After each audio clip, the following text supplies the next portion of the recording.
പരമു,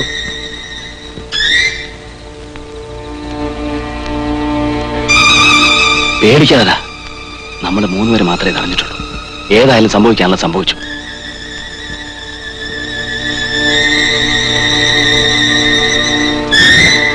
ഇത് ഉണ്ണിത്താന്റെ തോക്കാണ്.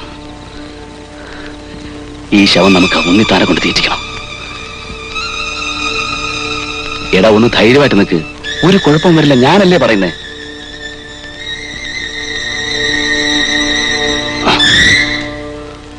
ചുരുങ്ങിയതൊരു 10 ലക്ഷം രൂപയെങ്കിലും വരും.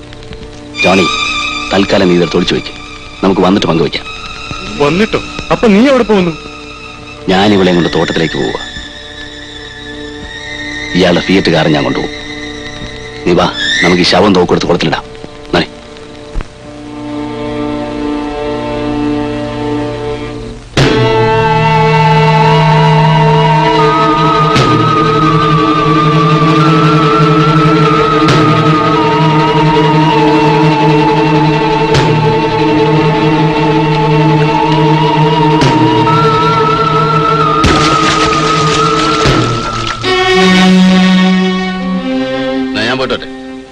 പരമു, നീ എങ്ങനെ പോയാൽ പോലീസും അന്വേഷണമൊക്കെ വരുമ്പോ ഞാൻ എന്ത് ചെയ്യും?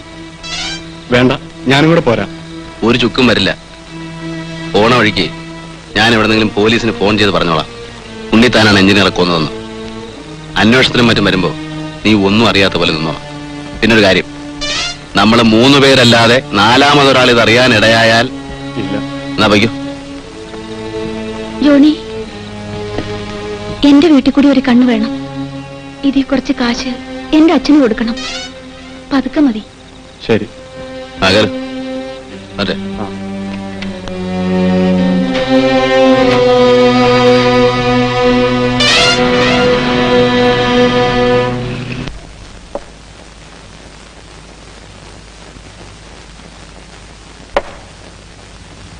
ജോണി, തന്റെ കൂട്ടുകാരനെവിടെ? എന്തോ പരമുവിന് ഇന്ന് കണ്ടില്ല. മുങ്ങി കാണും. എന്റെ കൊച്ചേട്ട അതല്ലേ അവന്റെ സ്വഭാവം. മുങ്ങിയാലും പൊങ്ങും. ഇനി ഒരു 6 മാസം കഴിയണമെന്ന് മാത്രം. അതിലെ ഇതിലേക്ക് തെണ്ടി തിരിഞ്ഞ് വശക്കേടാകുമ്പോ അവനിങ്ങി എത്തും. അല്ലടാ ജോണി?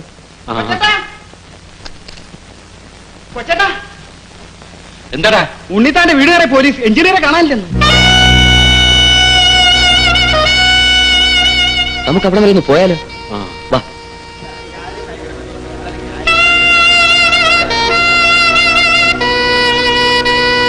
ഒന്ന് നീങ്ങി, ഇങ്ങോട്ട് നീങ്ങി നിൽക്കണ. എവിടെ ഇടിച്ചു കയറണോ?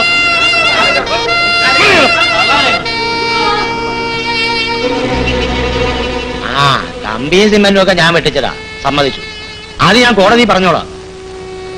പക്ഷെ എഞ്ചിനീയർ ഞാൻ കൊന്നു എന്ന് പറഞ്ഞാൽ അയാൾ മരിച്ചു എന്ന് നിങ്ങളോട് ആര് പറഞ്ഞു? എന്നാൽ പിന്നെ അയാൾ എവിടെ? എനിക്കെങ്ങനെ അറിയാം? ഇന്നലെ വൈകിട്ട് അയാളെ ഞാൻ ബാറിൽ വെച്ച് കണ്ടു എന്ന് പറഞ്ഞത് ശരിയാ. ഈ 2 പെഗ് അടിച്ച് ഞങ്ങൾ പിരിഞ്ഞു. പിന്നെ ഇന്ന് രാവിലെ നിങ്ങൾ വന്ന് പറയുമ്പോഴാണ് അയാൾ മരിച്ചു എന്ന് ഞാൻ അറിയുന്നത്. മരിച്ചെങ്കിൽ തന്നെ ശവം എവിടെ? അത് തന്നെയാണ് ഞങ്ങൾക്ക് പറയേണ്ടത്. ശവം എവിടെ? ചേട്ടാ, ഇത് നല്ല കാര്യമായല്ലോ. ഈ നാട്ടിലെ ശവങ്ങളുടെയൊക്കെ കണക്ക് എന്റെ കയ്യിലാ. നിർത്തുള്ള പ്രശ്നം. സർക്കാരിന്റെ സ്റ്റോറിലെ കമ്പിയുടെയും സിമെന്റിന്റെയും കണക്ക് തന്റെ കയ്യിൽ എങ്ങനെ വന്നു? നോക്കൂ മിസ്റ്റർ ഉണ്ണിത്താൻ, താൻ സത്യം പറഞ്ഞില്ലെങ്കിലും ഞാനത് കണ്ടുപിടിക്കും. പക്ഷെ അത് നിങ്ങൾക്ക് ബുദ്ധിമുട്ടായിരിക്കും. ആസ്മ പിടിച്ച് നാശമായ നെഞ്ചത്ത് എന്നെ കൊണ്ട് മഹാഭാവം ചെയ്യിക്കരുത്. ജോണി, നമുക്ക് കുളത്തുകരയിലേക്ക് പോവാം. അവിടെ ആൾക്കൂട്ടം. നീ അങ്ങോട്ട് വെക്കും, ഞാനിവിടെ നിൽക്കാം. ശരി. മുങ്ങൽ വിദഗ്ധർ വന്നിട്ടുണ്ടോ? വന്നിട്ടുണ്ട്. വിളിക്കേ. മുങ്ങലുകാരെല്ലാം വരും. ഇറങ്ങി നോക്കാം. വേഗം ആട്ടെ.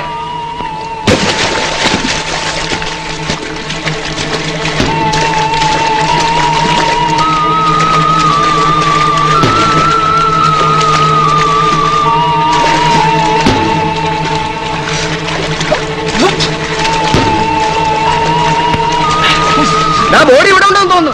എല്ലാവരും ഇങ്ങോട്ട് വാ. മാറിക്കണം, മാറിക്കണം. അങ്ങോട്ട് കേറിക്കണം. ഇവിടെ മാറി നിൽക്കാൻ, ഇവിടെ കേറി നിൽക്കാൻ പറഞ്ഞപ്പോ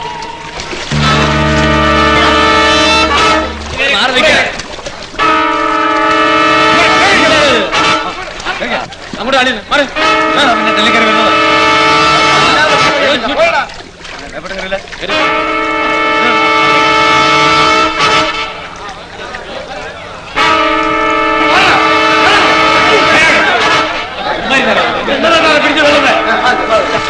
സാർ തോക്കം കിട്ടി.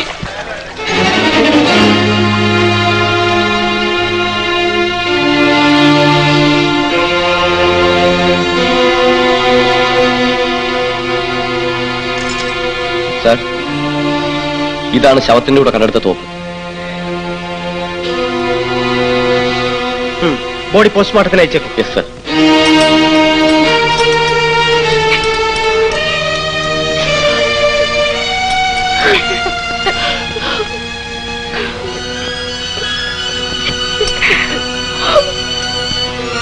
നടക്ക.